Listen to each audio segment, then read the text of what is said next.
Yo, Toru here. Today's producer head loop features Freddie Joachim, originally from episode 42. In this loop, he talks about defining success and the value of that for oneself in this world of music production, as well as how he keeps his process fresh for himself and interesting over time. Here it is. About success, man. I mean, I think you've had it's a really, I mean, how often does that happen? Two for one, either one of those songs. I mean, really are just, they're both great. Yeah, yeah. I mean, I wasn't too like, I wasn't too, I was just, in a way, I was just kind of just riding the wave of those. No pun intended. Yeah, no pun intended. Like, I was, like, I already knew not to like really look too deep into it. Like, this is going to open up so many other doors, kind of thing. Like, I know how sometimes like any kind of creative industry is like kind of fickle, you know what I'm saying? So like, I wasn't too like, oh, I'm going to start working with like, I'm going to start working with Kanye or anything like it was never like that, I was just kind of, yeah, like I said, I was just kind of riding the wave of the success of those two songs or just that beat in general. And I think it did really well. And I was happy with the results. I mean, I'm pretty sure there's producers that have given songs to big artists and they're somewhat terrible songs, but they have like huge success. Maybe they can look at those songs and be like, wow, I just don't really like that song, but it's paid for this kind of house, kind of thing. Yeah.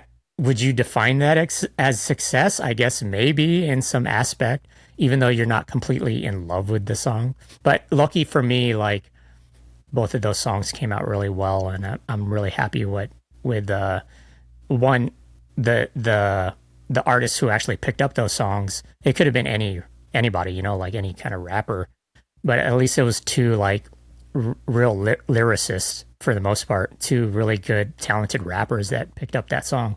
Like I was saying, like that was just kind of like my limited commercial success, like I feel like at that point I was already kind of succeeding as far as like small goals for myself, like my I like I was saying, I made these like really obtainable goals to just get my stuff on vinyl and just to kind of like put out a project that I was like happy with. And, like my I feel like my other albums that were coming out around that same time were like just albums that I was just happy with. So I already kind of like defined that as successful, what I'm saying?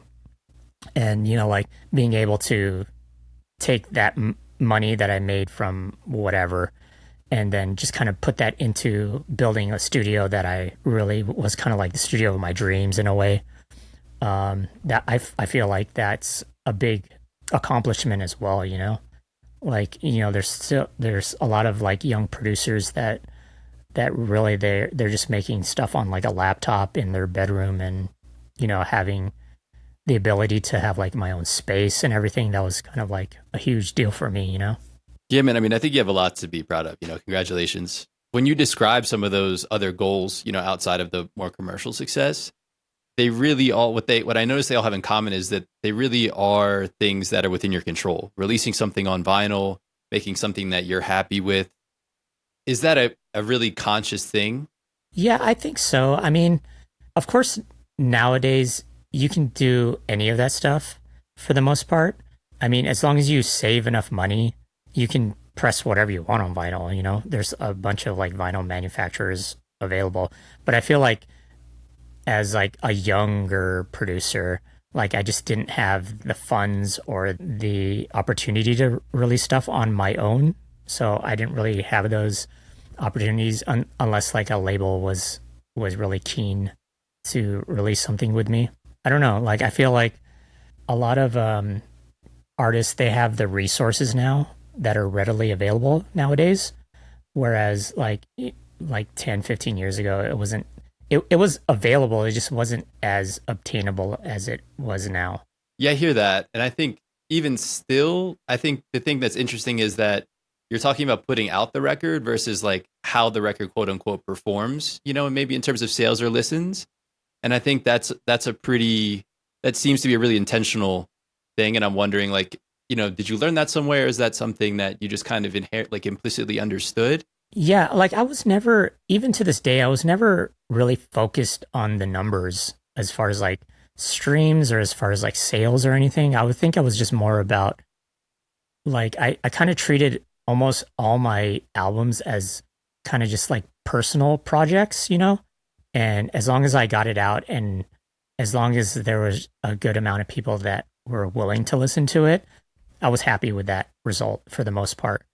Um, I feel like a lot of like younger younger artists and whatever it is, they're so focused on like how many hits their song gets, or even like an Instagram post, they need to get, X amount of like clicks, or even on their YouTube. And it's just like, I've never really been focused on that. Yeah, it was just more about just like putting out something that one, I was just happy with, and two, that people maybe can connect with in some capacity.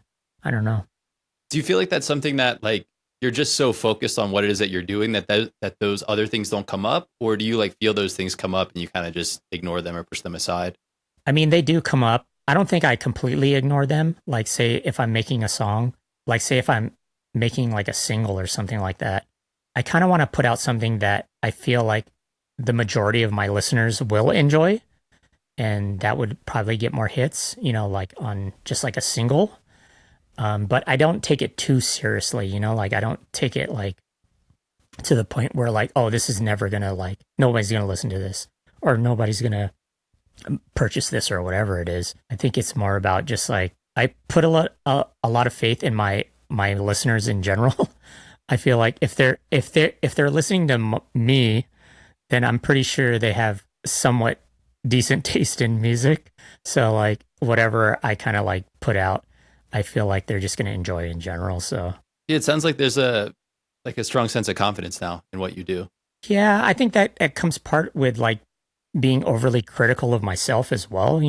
I'm not just going to put out just like some cheesy track that I just made overnight. Like I think there's a little bit more care and time involved when I do release stuff now. That's why I haven't really released stuff in a while, because I feel like sometimes I'm a little bit overcritical about like how this should sound, or if like this should even like be on this project or whatever it is. Can you talk a little bit how maybe comparison comes into play? I'd imagine that maybe even different ideas or things can creep in.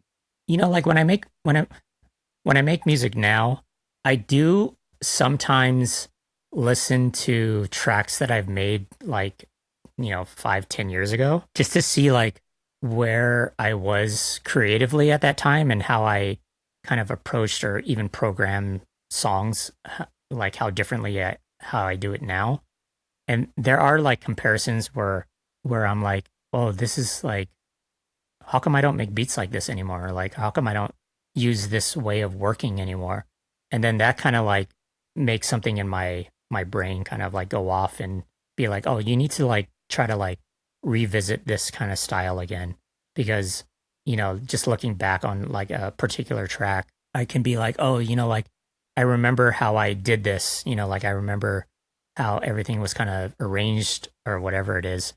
And maybe I should start doing that again. Like once I got older, I kind of got a little bit too comfortable as far as the way I started, or the way I am making music now, where it's just kind of like, it's more of just like a formula that I kind of stick with.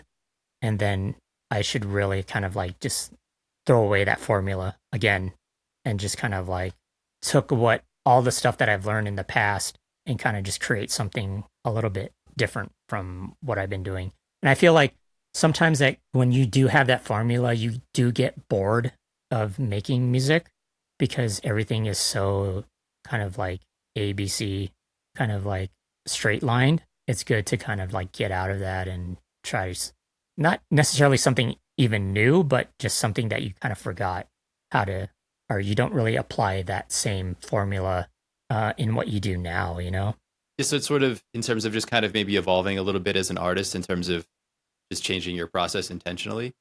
Yeah, for the most part, I mean, just keeping things a little bit more exciting as far as like making music and just like learning new things too. Even if it's a little bit difficult sometimes to learn, like even for me, like learning how to play certain things on the keys, I'll literally just try to sit down and like have like a 30-minute hour session of just trying to learn chord progression, even though it's like really difficult for me. But I feel like I can benefit from actually taking a little bit more time to like sitting down and like learning something new.